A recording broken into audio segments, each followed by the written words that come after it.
Some places feel wrong the moment you step inside. A chill in the air, a whisper when no one's there, a shadow that moves just a second too late. But what if those feelings weren't just your imagination?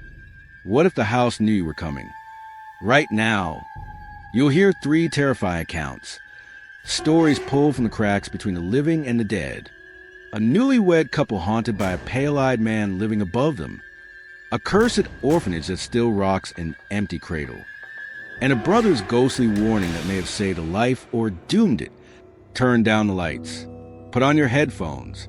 And remember, sometimes the scariest thing is what you hear. It's what hears you. In Allentown, Pennsylvania, a quaint Victorian home stood untouched for years, until Ryan and Melissa Carter, a newlywed couple seeking a fresh start, bought it for a suspiciously low price. The first few nights were uneventful, just the creaks and groans of an old house. But then Melissa started hearing footsteps in the attic, even when Ryan was at work. "I swear I heard someone walking above me," she said. Ryan brushed it off as raccoons. But then the signs grew weirder. Food went missing, objects moved, and Melissa's lipstick was used to draw a smiley face on the mirror. Concerned, she set up a baby monitor facing the attic door. That night, as she reviewed the footage, a chilling whisper echoed from the speaker. "I like your scent." The next morning, Ryan searched the attic. What he found made him drop the flashlight. A torn sleeping bag, moldy food, old notebooks with disturbing drawings, and Polaroid pictures of Melissa asleep. They rushed to the police. The investigation revealed that Gerald Swinton, a mentally ill drifter, had once taken shelter in the attic and died there during a brutal winter. His body was never found. Later, security footage revealed the unthinkable, a pale, white-eyed man crawling out from the attic at 2:13 a.m., standing by their bed, watching them. They moved out immediately, but the house wasn't done.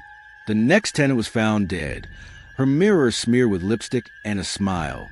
The house sat quiet once more. The attic hatch was sealed, the windows boarded, and the front door locked for good.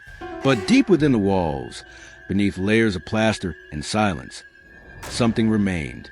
Watching, waiting. The police closed the file. The couple moved far away, and a for sale sign swayed gently in the wind. Behind the attic window, a faint flicker of movement passed. In the quiet historical district of Savannah, number 43, Mercer Street sits abandoned. Locals say it's cursed. Tour guides avoid it. Realtors stop listing it. Then one night, Clara Jenkins, a 60-year-old florist, hears the sound of a baby crying from inside as she walks home. Thinking someone finally moved in, she knocks. The door creaks open. Inside is pristine, spotless floors, a ticking grandfather clock, a cradle in the middle of the room. As she steps closer, the cradle rocks by itself, empty. Suddenly, the door slams. The clock stops ticking. A whisper echoes from the walls. "You weren't invited." Clara screams. Neighbors rush to help, but the door is locked. By the time they break it down, she's gone.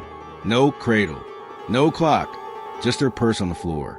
Weeks later, paranormal investigators go in and vanish, too. Only their camera was found, its final frame showing a face pressed against the upstairs window.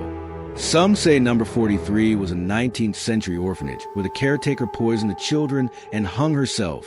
Every now and then, a baby cries, hoping someone will come and stay. Alex Rivera, a truck driver, is hauling goods late at night on a stormy Michigan highway. Just past Muskegon, his phone rings. Caller ID. Matthew Rivera, his younger brother, who died 3 weeks ago in a kayaking accident on Lake Michigan. Shaking, Alex answers. "Matt!" The voice is whispery, rushed. "Don't go home. It's waiting for you there. Don't trust the light." Then static. Alex, rattled, keeps driving. But when he arrives home, everything feels wrong. His house is unusually cold. His lights flicker. He finds wet footprints leading from the front door to the basement. Then he hears it. Matt's voice, softly calling, "Come downstairs. I'm here." Alex starts to descend, then freezes. His dog is growling at the basement door, tail between his legs. Suddenly, Alex gets a second call, again from Matt's number. This time, the voice yells, "It's not me." Alex flees.